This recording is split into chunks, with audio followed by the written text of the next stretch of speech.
Olá, os meus alunos do nono ano. Bem, meninos, hoje na nossa aula de biologia, nós vamos trabalhar o início dos conteúdos biológicos, certo?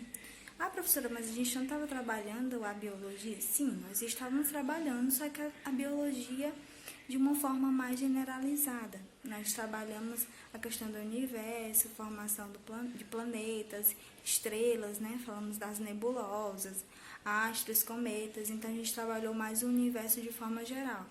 A partir de agora, a gente vai começar os conteúdos realmente biológicos, certo? E o primeiro conteúdo bem básico da biologia é a origem da vida no planeta Terra.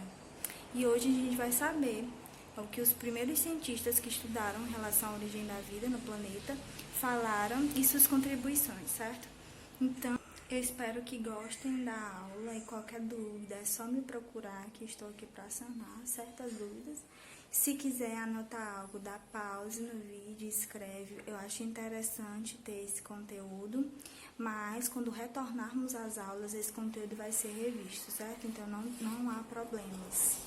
Então se cuidem, fiquem em casa, nada de estar passeando por aí. E fiquem agora com a aula. Bem, meninos, como eu falei na introdução, nós vamos começar agora nosso conteúdo de origem da vida, certo? Vamos lá. Antes de começar o conteúdo, eu queria fazer uma introdução com vocês sobre o que é a biologia. Vida, biologia, estudo, então é estudo da vida. A biologia é a ciência que estuda os seres vivos, então todas as formas de vida e suas interações entre si, entre elas e com o meio ambiente.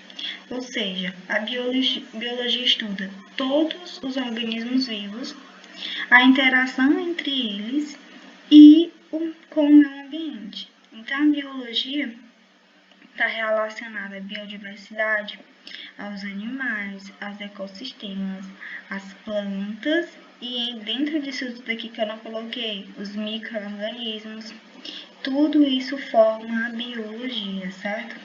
Então vamos lá. Para o nosso conteúdo de origem da vida e o surgimento do planeta. Para esse conteúdo de origem da vida, existem três principais teorias. Antes de falarmos dela, eu quero deixar bem claro que cada um tem o seu posicionamento e isso aqui deve ser respeitado quanto às suas posturas em relação à origem da vida.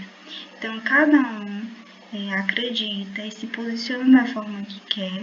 Então, esse conteúdo ele gera algumas polêmicas, porém, eu estou aqui para expor apenas o conteúdo de biologia, certo? E respeitar o posicionamento de cada um. Enfim, existe o criacionismo, o evolucionismo e a panspermia cósmica. Geralmente, vocês já ouviram falar sobre o criacionismo e o evolucionismo. A panspermia cósmica às vezes não é muito falada, mas nós vamos abordar ela aqui na nossa aula, certo? O criacionismo nada mais é do que a vida surgindo a partir de um ser divino, a partir de um Deus, que criou todas as formas de vida do jeito que estão atualmente. Então, Deus, um ser divino, criou todas as formas de vida exatamente como estão agora. E isso tem uma origem religiosa, certo? Já o evolucionismo, a vida surge a partir de um ser primitivo que deu origem a todas as formas de vida presentes hoje. Então, o evolucionismo prega processo de evolução, né? Óbvio. Um ser primitivo, simples, bem simplificado, com estrutura corporal bem simplificada, houve uma evolução dele para todas as formas de vida presentes no planeta hoje em dia. Já a panspermia cósmica, ela prega que a vida veio a partir de uma origem extraterrestre. O que isso quer dizer, professora?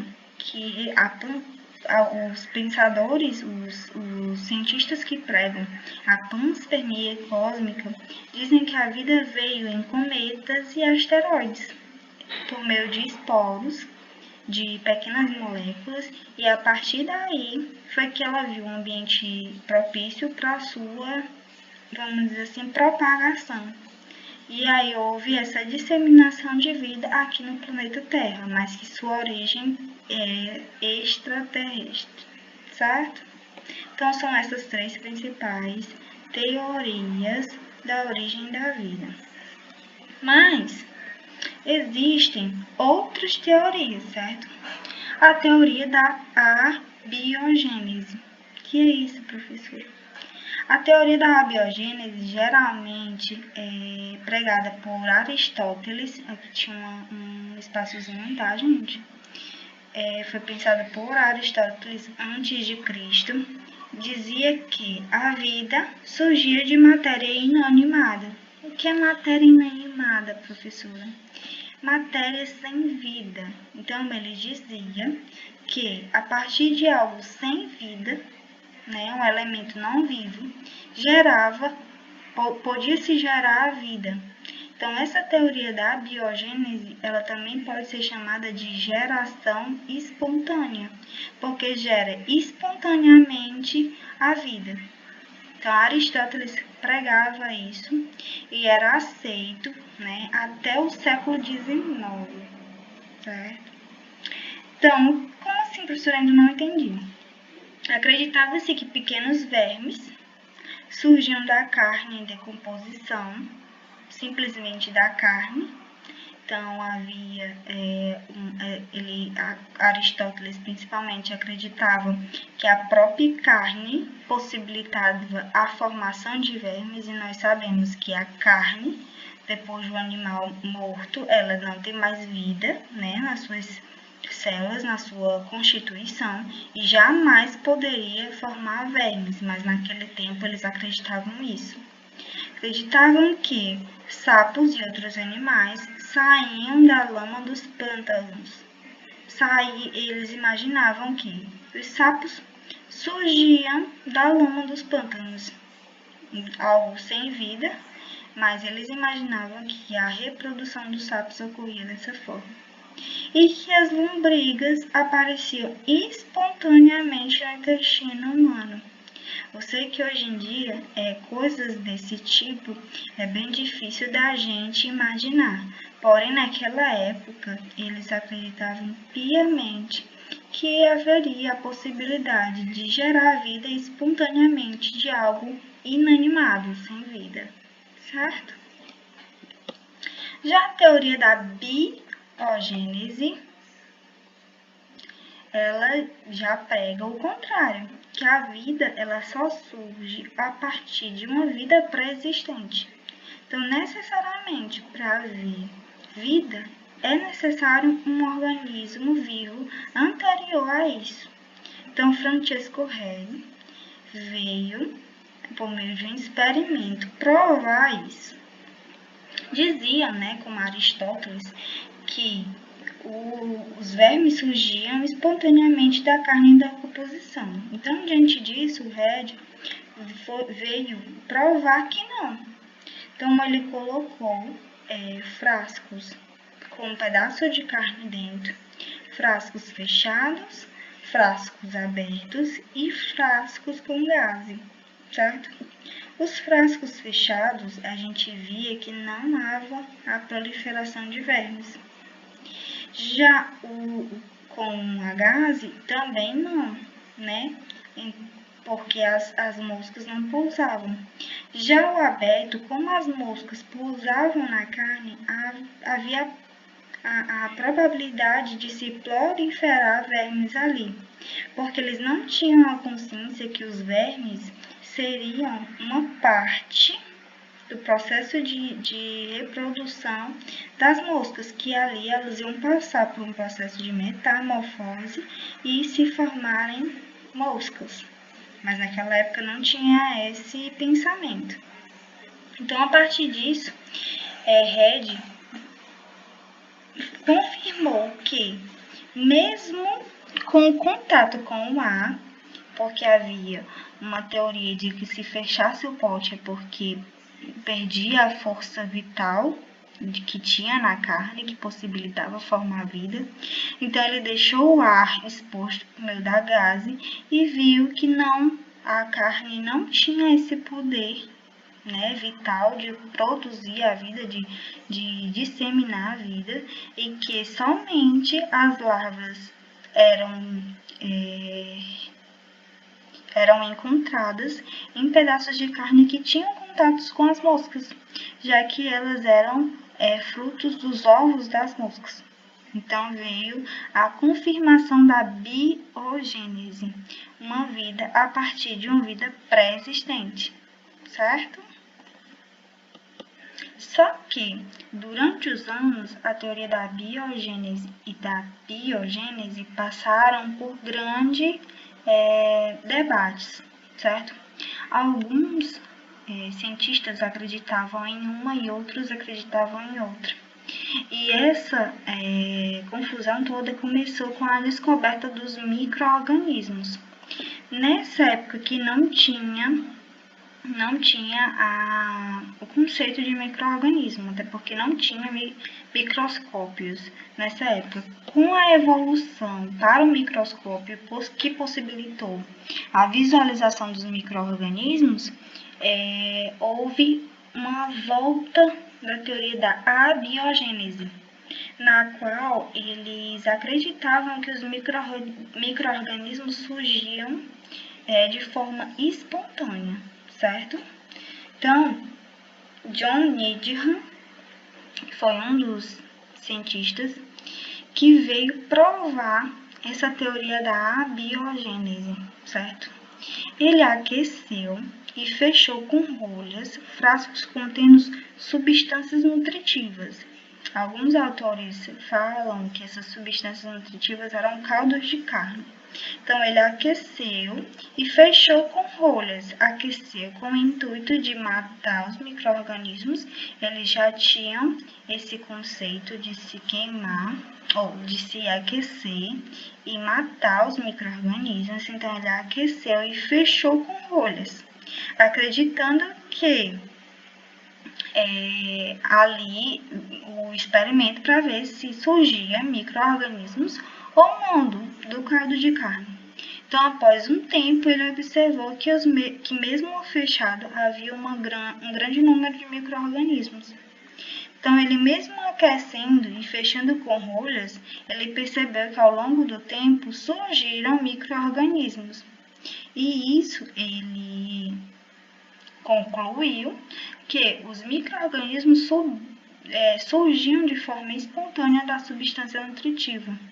Então, fortalecendo a teoria da abiogênese, na qual os micro-organismos surgiam de uma substância nutritiva, de um caldo de carne, algo que não tinha vida, que é um princípio de Aristóteles, né, da geração espontânea. Então, ele pregou que os micro-organismos apareciam de forma espontânea na substância nutritiva, fortalecendo os pensamentos de Aristóteles. Porém, Lázaro Spallanzani ele veio para refutar as teorias de Needham. Spallanzani fez um experimento bem parecido, porque Spallanzani acreditava que as rolhas, mesmo impossibilitando a entrada do ar, ela tinha poros, né? Ela tinha poros.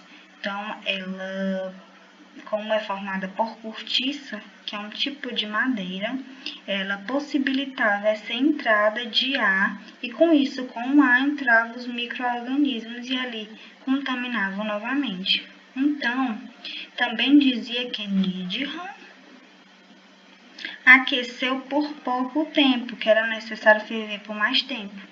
Então, ele ferveu a substância nutritiva por mais tempo, manteve uns abertos e outros lacrados logo depois da fervura.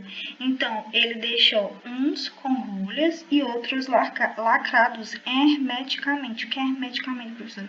Sem o contato com o ar, certo? Então, ele deixou lá de repouso por alguns dias e percebeu que a solução estava estéril, que não tinha nenhum organismo ali vivo. Então, isso quer dizer que ele ferveu por bastante tempo, o que matou os micro-organismos presentes naquela substância nutritiva e lacrou, confirmando que os micro-organismos eles não vêm do caldo nutritivo, e sim eles vêm pelo ar, né? Então, ele declarou que os micro-organismos eles só estão presentes se tiver o contato com o ar. E por isso, com o ar, a contaminação do caldo nutritivo é possível visualizar micro-organismos. Então, ele veio reforçando a biogênese, onde uma vida só surge a partir de uma vida pré-existente. Então, os micro-organismos eles só se multiplicam no caldo nutritivo se haver um micro-organismo anterior a ele, né? Então, no caso, vindo pelo ar.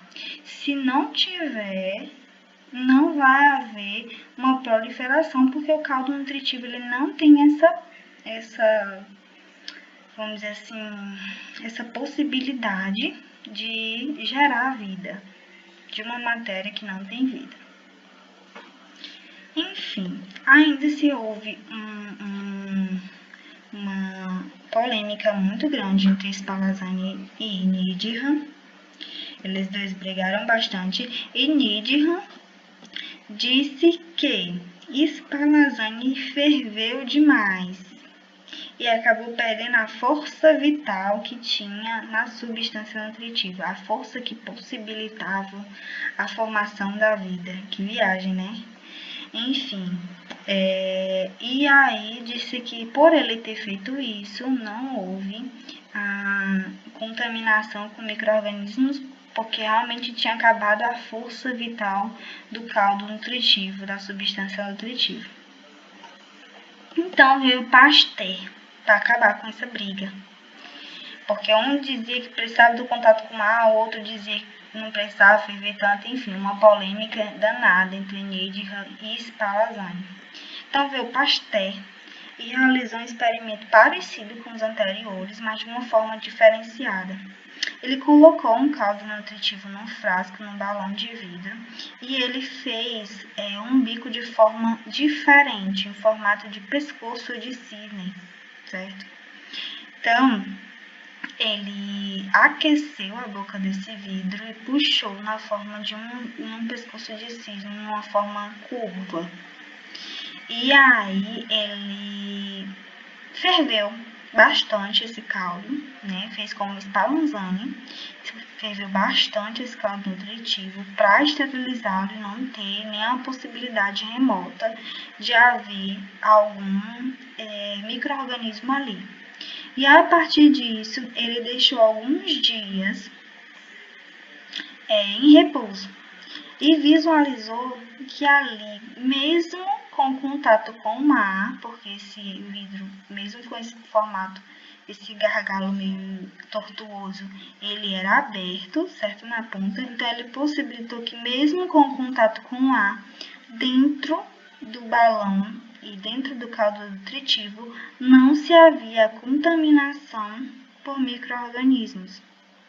Isso ele justificou que os micro-organismos entravam e passavam a ficar pregados nas paredes do cano do pescoço de cisne do vidro.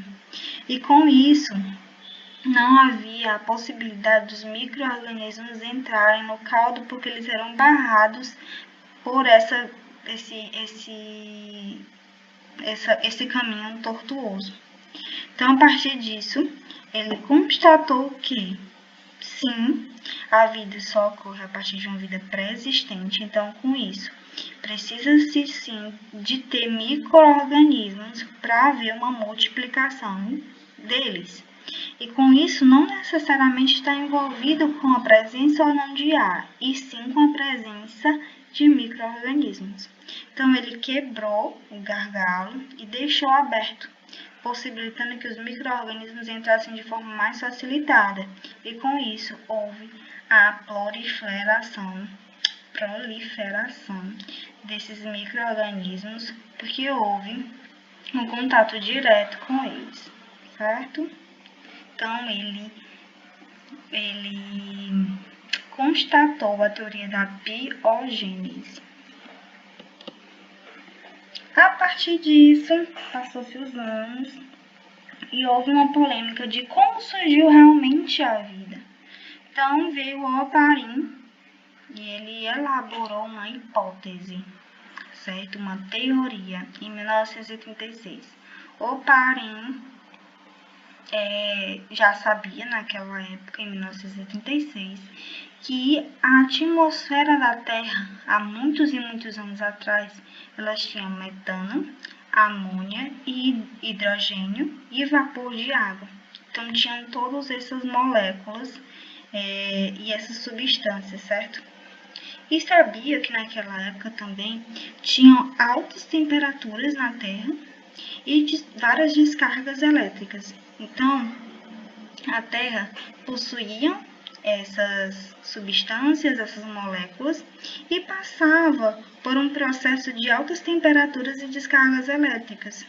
Então, juntando isso, ele pensou que poderia possibilitar na formação de aminoácidos. Então, ele elaborou a hipótese de que as altas temperaturas com as descargas elétricas, junto com todas essas substâncias, poderiam formar os aminoácidos.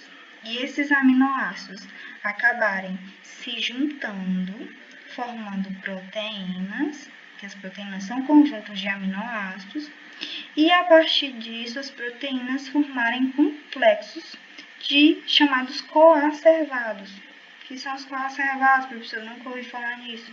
Os coacervados são junções de várias proteínas recobertos por uma membrana, certo?